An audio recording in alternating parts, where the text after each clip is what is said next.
It's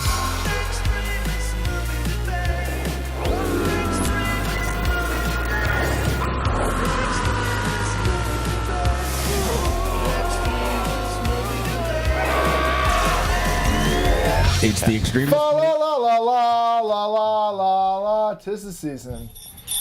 It's the Extremist movie debate. And tonight we're Holiday talking edition. 1990s Home Alone. I am Joe. I'm Ethan, and one of us is going to love it, one of us is going to hate it. Let the coin decide their fate. Oh shit, I couldn't see it. I love it. I hate it. Hey guys, don't Went right into the light there. fill up a paint can full of cement and then throw it over a railing and hit us in the face. That will literally kill us.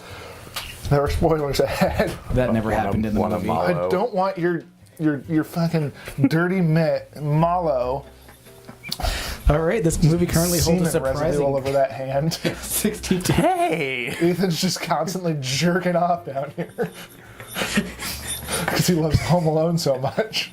This movie currently holds a surprising 62% on RottenTomatoes.com, which still makes it fresh. Ethan, since you love this movie, this first question comes to you. This comes from Tim Brayton of AlternateEnding.com.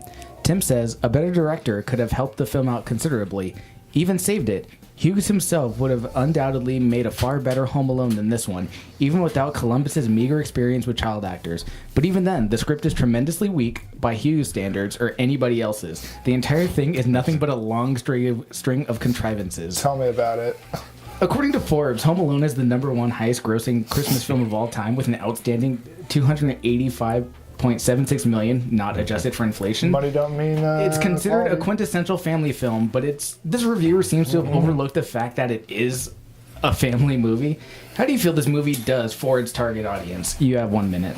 Okay, I mean, I don't know what this person's bar is, but essentially it's about a kid who gets really mad at his family, has reasons to get mad at his family, takes a little bit too far, and then all of a Don't do that, sudden Joe. gets what he thinks that he wants, which is for his whole family to leave, and then eventually learns that, no, actually, I was just being a jerk, and I want my family back, and hey, it's Christmas, can I just ask for this for Christmas? And that's essentially what the movie is going for, and it nails it. So this is absolutely a perfect Christmas movie, a perfect family movie, and we can also talk about, like, loving your neighbors, you know, battling against consumerism, fighting off your fears. Like, there are so many different themes in this movie that you can address, and it definitely delivers on all of them. Christopher Columbus is an American treasure. I hope that he's American, and this movie's perfect. He is. He was a Spanish sailor. Joe, probably you have 30 Canadian. seconds to respond. Okay, so family-friendly movie.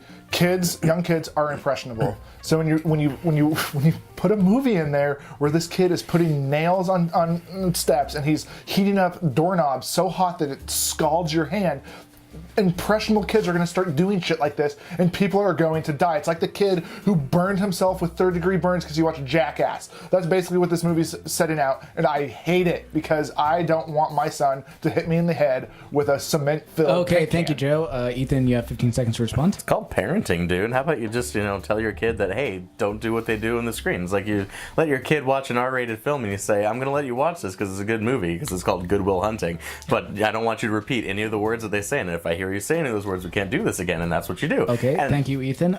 Joe, you have a final 15. It's easy to say, oh no, whoops, you said a bad word, now you're punished. It's a lot harder to say, oh, you hit me in the head with a cement-filled paint can and murdered me. I'm dead. I cannot punish you anymore.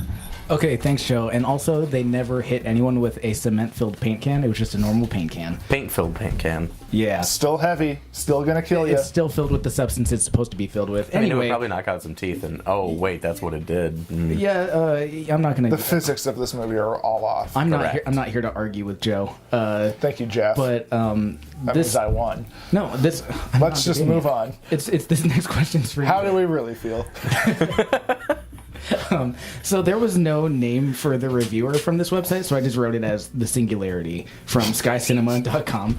The Singularity says, it's home invasion tween style when burglars Joe Pesci and Daniel Stern turn up and force Macaulay to go on the defensive with anything that comes to hand. How he does it leads to a series of violent jokes that make it no more coincidence than a shaven-headed Pesci looking like a refugee from the Three Stooges.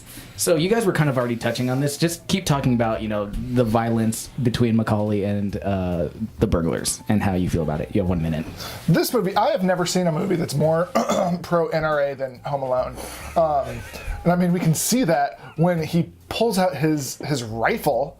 This child has a rifle at his disposal, and he uses that to aim that at other human beings. This movie is essentially just a blueprint for like shootings, and I don't appreciate that. And like you hear that in the media every time there's a shooting, you hear in the media like, yeah, guns, like, it's not the gun's fault. It's the person who does it. So the person who does it, how did they get to the state of mind to actually, like, turn a weapon upon another human being? And you can look to 1990, Home Alone. Kevin McAllister is taking his rifle, and he is pointing it at other human beings. So this is just a blueprint. I think this is really the start of the de-evolution of our society and the way that we're just killing each other at this point. So thanks a lot, Christopher Columbus. You started an epidemic.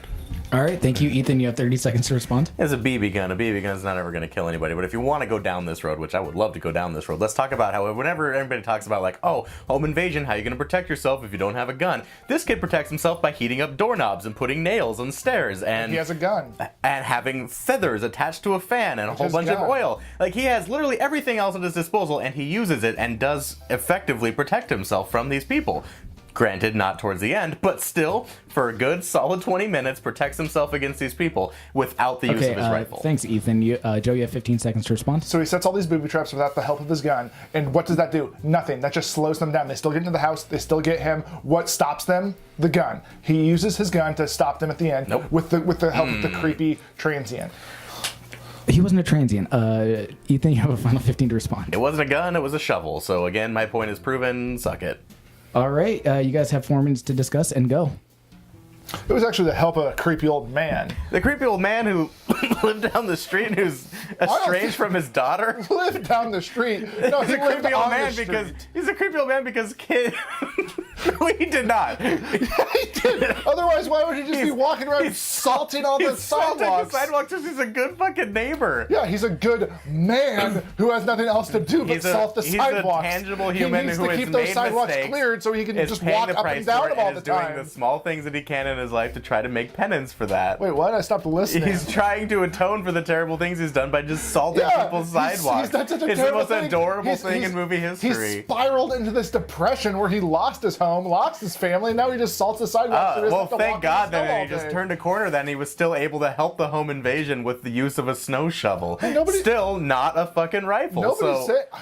You brought it up. Don't scoff at this. I'm talking about the creepy old man right now. Okay, let's talk about the creepy old man saving the day with a snow shovel. You're just like a politician trying to shoehorn in some gun debate. I'm just trying to talk about the good nature of man. The good guy with the shovel saved the day. And here you are just trying to yammer on about how guns don't do anything when they kill a lot of people. So, I mean, if that's the debate you want to go down, that's fine. I think go guns ahead. If that's the hill you want to die on, you can die on that hill. Firecrackers accomplish the same feat in this movie as a nail and a piece of wood accomplished in this movie. A tarantula. As a tarantula accomplished, as a zip line accomplished in this movie, as paint cans accomplished in this movie. A gun is very equivalent to every other device in the entire house. Matchbox cars, glass Christmas ornaments. And I think on top of that, ice. I think that's another issue of it, is like if you're throwing a paint-filled paint can over a banister and you're hitting somebody in the face, that's going to murder them. So then, sure. So good thing it's a kids movie and we can just shut up and not have to think about it. When you see something that should kill somebody and then you see a gun shoot somebody and it also does not kill them, it just that's because it's a BB gun. It gives you this. Do you whine about a Christmas Story when it gives you this false sense of safety? It gives you this false sense of safety of guns and how they are not actually as harmful as you think they are, but they actually are. A paint can hitting you in the face. Okay, if you want to go on a rampage and try to make sure that guns are not marketed as toys, fine, God bless you, that's okay. But right now, guns are marketed as toys, and this kid is using a gun as a toy. He's shooting action figures down a laundry chute. No, he's using the gun to try to protect himself and try to kill people. No, at one point when Marv comedically sticks his head through the cat door and he shoots him in the face with it. That's not true, because he shoots him right in the nutsack. And you know what? It's shoots hilarious. Him right in the nutsack. Oh my God. Before that. It's so funny. Shoots him in the shin and then in the nutsack. So actually he did kill a lot of people, because that probably killed a lot of sperms. That's like that's millions of sperms dead, potential children gone. I don't know. I think we just decided that abortion is now illegal at conception, so I think the sperms, that's not technically killing human life yet. It's the potential of human life. They didn't go that far. Kill the potential for it. Anything else? No, All right. Well, how do we really feel about this movie? I love it. Dude, I love it. Yeah, this movie's great. Oh, this movie's amazing. I'm really surprised at the 62%. That is kind of sad. I mean, tonally, it is kind of all over the place, which a lot of the negative reviews say, because it's like super lighthearted and comedical. But then they have lines like when Kevin goes down the zip line, and Harry goes, "Where'd he go?" And Marv goes, "Maybe he committed suicide." Yeah, it's pretty dark. Oh, we've talked about this before. Well, I guess, I read a little bit of trivia, and Ethan and I have debated this movie before on our. Well, we were debating if it was a good Christmas movie. On our 12 movies of Christmas. 12 debates of Christmas. 12 debates of Christmas. That makes more sense. But yeah, there's a piece of trivia, and I guess Joe Pesci would like fall into his Scorsese mode, and he would just start swearing a lot, and like they would have to be like, cut, like, Joe, like this is a family movie, like you can't say half the words you just used. And you're just like, oh, okay. And like they had to keep redoing takes because Joe Pesci would like get too worked up and just start swearing at Macaulay Culkin. Flash forward, and now we have Macaulay Culkin today. Who seems like a fine gentleman now, but he had some hard times. What's the other bit of trivia? The part where Pesci bites his finger, he bit him so hard that made his finger bleed. Yeah, well, he has a scar. Like Macaulay Culkin still has a scar because Joe Pesci, creepy old Scorsese man, just bit the hell out of his finger. Whatever, best bar story ever. You're welcome, Macaulay Culkin. Not the best bar story ever was when Sean Bean, some dude, made some lewd comments to Sean Bean's date. So Sean Bean got in a fight, and the guy broke a bottle and stabbed Sean Bean. And Sean Bean then like knocked the guy out, walked into the pub, and got a beer before he called an ambulance. I mean, that's pretty good, but Joe Pesci bit my finger as a child is still better. I want to say Stephen Bateman probably has the best bar stories, but I think he wanted out of that. neither here nor Stop there. bringing that up. So this movie, like a lot of like the plot is kind of just kooky and absurd, but there's one moment to me that would never happen in the history of humans. It's when Kevin goes to the store, gets the toothbrush, he sees the creepy old man, so he like scared walks out, and the guy who works at the store runs out and goes, "Hey, shoplifter!" And a cop who's doing a traffic stop lets the guy go so he can chase this kid across ice. This is the worst police officer in human history. No, I think every police officer wants action. Yeah. They see something in movement. It's like, you're just hunting a rabbit. You see it pass your peripheral and you're going to go after it. Like, I watch this movie and I'm into it, and then that happens and I would just go, nope. No, it's a yes. It's a yes for me. More of that. I'm sorry, have you ever been a police officer? Do you know what traffic stops are like? My grandfather was. The situational comedy in this movie is like pretty like pitch perfect. Like the physical comedy and like the slapstick stuff, even though I know it's gonna murder the people that it's happening to, like it's still really funny. Yeah, dude getting hit right in the face with paint cans, that's really funny. If you guys want to go on YouTube, look up Doctors Diagnose Home Alone Injuries. They do them for both movies, and it's always just like, yep, fractured spine, fractured skull, But the movie's lacerated spleen. It's able to pull off a tone where it's like it's this sort of whimsical insanity. Like, Well, so nobody is like ever feeling threatened. Yeah, it's the Three Stooges effect. Exactly. Thank you. I don't know anybody who does not like this movie. If you don't like this movie, please leave a comment. Let us know why. Tim Brayton doesn't like it. Well, I also feel like I don't know why. I don't like. We haven't really talked about how we feel about the movie. We've just been like telling trivia, and I think that's kind of the thing. Is like this movie's so well known at this point that I feel like it's pretty like widely just loved. So Yeah. So what would we all rate it? I'd rate this movie an 8 out of 10 with a lot of thunder because every shit, dude. If I see somebody get hit in the, like get shot in the nuts, I'm gonna think about Home Alone. 8 out of 10, a little bit of thunder, not an 8 out of 10 because of like the quality of the filmmaking, but just because it all works. Yeah, 8 out of 10, a lot of thunder. I think about this movie and the sequel a lot. All right, well, where can we find us? Happy holidays. Yeah, we're PC. Happy holidays. You can find us at Facebook. You can find us on Instagram at Extremist Movie Debate. You can find us on Twitter at Extremist Movie. You can email us at extremistmoviedebate@gmail.com. Ethan checks it many times a day. Painspending.com. Yeah, artificialwood. Painspending.com. If you want to make an artificial fire, artificialwood.com. Thank you and good night. Thanks.